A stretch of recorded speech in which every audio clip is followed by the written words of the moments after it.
ओम गम गणपते नमः। दोस्तों, प्रेरणा की इस छोटी सी दुनिया में आप सबका स्वागत है।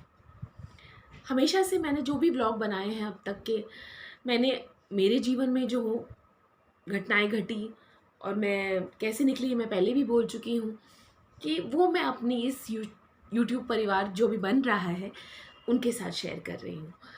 आज भी एक बहुत ही सेंसिटिव टॉपिक होता है डिप्रेशन। ये उन लोगों के लिए है जो किस तरह से डिप्रेशन को आप फाइट कर सकते हैं अपने परिवार के सहयोग के साथ, विदाउट एनी मेडिकेशन। और ये मेरे साथ हुआ है।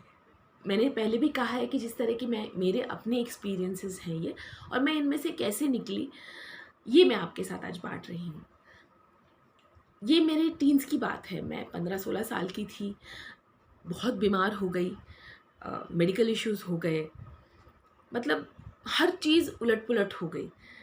बहुत बीमार रहने लग गई मैं। मतलब जहाँ पर टीन्स में एंजॉय किया जाता है, अपने गोल्स अचीव किए जाते हैं, आप फोकस्ड होते हो, लेकिन मेरे साथ ऐसा नहीं हुआ। मैं बहुत बीमार रहती थी, हॉस्पिटल जाना, फिर घर आना, फिर हॉस्पिटल जाना, फिर घर आना। घर पे भी तबीयत ज़्यादा ठीक नहीं रहती थी। स्कूल मेरे को अपना ब्राइट स्टूडेंट होने के बावजूद भी मेरी तबीयत की वजह से मुझे कई बार ऐसे तो मुझे स्कूल से रहना पड़ता था, घर पे नहीं जा पाती थी मैं। तो इस मुश्किल में थी कि अ, होता है ना अपने साथ कि आप एकदम रिजेक्टेड फील करते हो, आपका कॉन्फिडेंस ख़त्म हो जाता है, आपका मोराल टूट जाता है।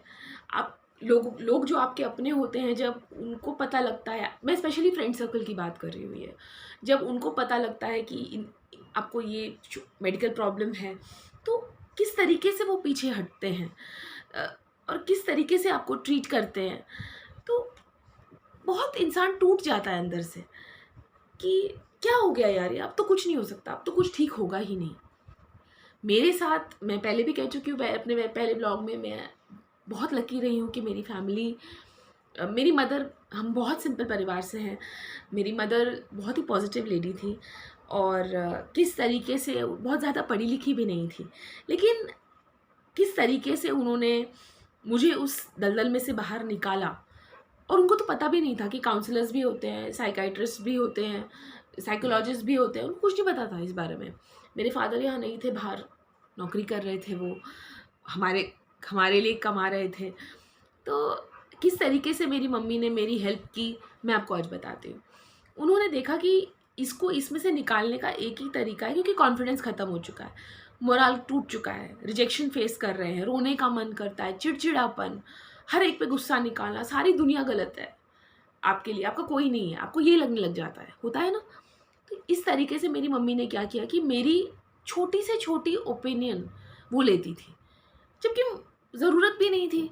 किसी को अगर कुछ देना है, किसी को कोई लेन देन करना है, तो पेरेंट्स देख लेते हैं ना। लेकिन मैं अगर चुपचाप लेटी हूँ तो मम्मी आ जाती थी कि ऐसे क्यों लेटी हो तुम, तुमको पता है ऐसे फैमिली में ये हो रहा है, ये फंक्शन होने वाला है, तो हम ये दे रहे हैं, तो तुमको क्या लगता है। मैं बोलती थी आप लोग डिसाइड कर लो, मुझे क्यों पूछ रहे हो आप, मतलब मैं क्या बताऊंगी।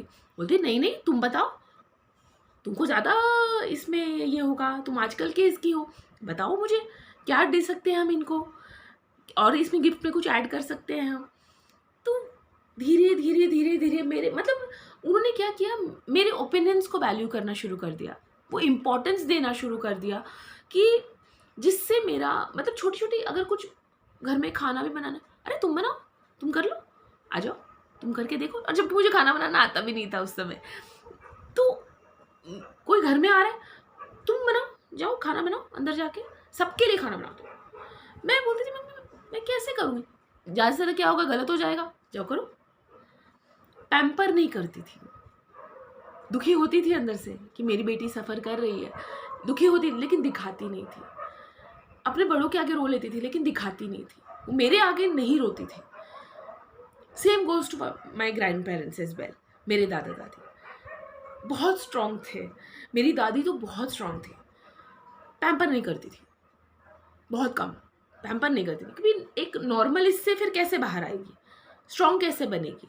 तो वो भी इसी तरह से, मेरे साथ बैठ के घंटों बातें करना, मेरे लिए टाइम निकालना, मेरे पास बैठना, मेरी चीज़ों को पूछना, कैसे कर रही हो ये तुम, कैसे कर रही हो। तो उस चीज़ से धीरे धीरे धीरे मेरी जो फैमिली है, मेरी बुआएँ हैं, सब हैं, उन लोग मेरे जो फैमिली फ्रेंड्स हैं, उन लोगों ने मुझे ये कर कर के, मेरा मोरल ये करके करके करके, मेरे फादर का मॉरल सपोर्ट इतना था, तो मैं उसमें से निकल आई बाहर। धीरे धीरे धीरे धीरे मुझे ऐसा लगा कि नहीं यार, मैं कर सकती हूँ, मैं भी कर सकती हूँ, मैं भी, मेरे पास भी है, मैं कर सकती हूँ दिमाग। तो वो खुलती गई मैं। तो नौकरी करनी थी, मैं सच बताती हूँ, मैं इतनी बीमार थी, मैंने अपनी पढ़ाई पूरी की। मैं कॉलेज अपना कंप्लीट किया, ग्रेजुएशन कंप्लीट की, बहुत मुश्किल से की, पढ़ाई बड़ी मुश्किल हो रही थी। मेरा गोल था लाइफ में कि मुझे इंटरनेशनल एयरपोर्ट पे काम करना है, ग्राउंड स्टाफ में। मुझे पता था कि मैं रिजेक्ट हो जाऊँगी, मेडिकल इश्यू आ जाएगा। और आप मानेंगे नहीं, मेरी मम्मी ने मुझे स्पेशली वो कोर्स कराया कि नहीं तुम देखो किस तरह होता है ये कोर्स, टिकटिंग क्या होता है, ये चीज़ें क्या होती हैं, आप सीखो बेटा। उनको पता था कि मेडिकल का इश्यू है, उन्होंने मुझे इंटरव्यू के लिए भी भेजा कि जाओ इंटरव्यू दे के आओ। मैं दे के आई और मैं क्लियर कर गई अपना इंटरव्यू, लेकिन सिर्फ मेडिकल इश्यू की वजह से मुझे पीछे हटना पड़ा। लेकिन मम्मी को ये था कि नहीं तुम देखो ना क्या होता है। और मैंने ऐसा नहीं कि मैंने नौकरी नहीं की, मैंने की है। तो उस चीज़ में से मैं बाहर निकलती आई।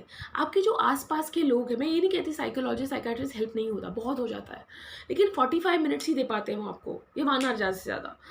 आपके जो आसपास के लोग हैं जो आपके साथ 24/7 रहते हैं, वो लोग कितना अपने इससे करके एफर्ट से, एक प्यार से, सहारे से आपको ऊपर उस दलदल में से बाहर अपने एक उस खास को आप खींच सकते हैं without any medication.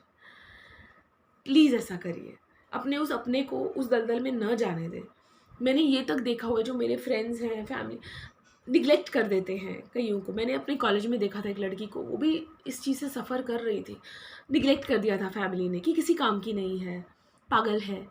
No, don't do it. It is very very, टूट जाता है वो बंदा बिना मेडिकेशन के जो खड़ा होना चाह रहा है। आप उसको सिर्फ प्यार, सहारा, इम्पोर्टेंस, वैल्यू देकर आप उसे उसमें से निकाल सकते हैं। निगलेक्ट मत कीजिए उसको, डिसरिस्पेक्ट मत कीजिए, अपने को उस दलदल में से बाहर निकालिए जिस तरह से मैं निकली। मैं निकल गई, आप लोग भी निकल सकते हैं। अपने को प्यार दीजिए और इस चीज़ में उनकी सहायता करके उसे इस दलदल से बाहर निकालिए। आज के लिए प्रेरणा में की दुनिया में इतना ही। अगर आपको ये व्लॉग्स अच्छे लग रहे हैं, आप भी अपने एक्सपीरियंसेस मेरे साथ बांटिए, कमेंट्स में लिखिए। अगर आपको अच्छा लग रहा है चैनल, शेयर कीजिए, सब्सक्राइब कीजिए और इस यूट्यूब के परिवार में मुझे भी अपने साथ जोड़िए।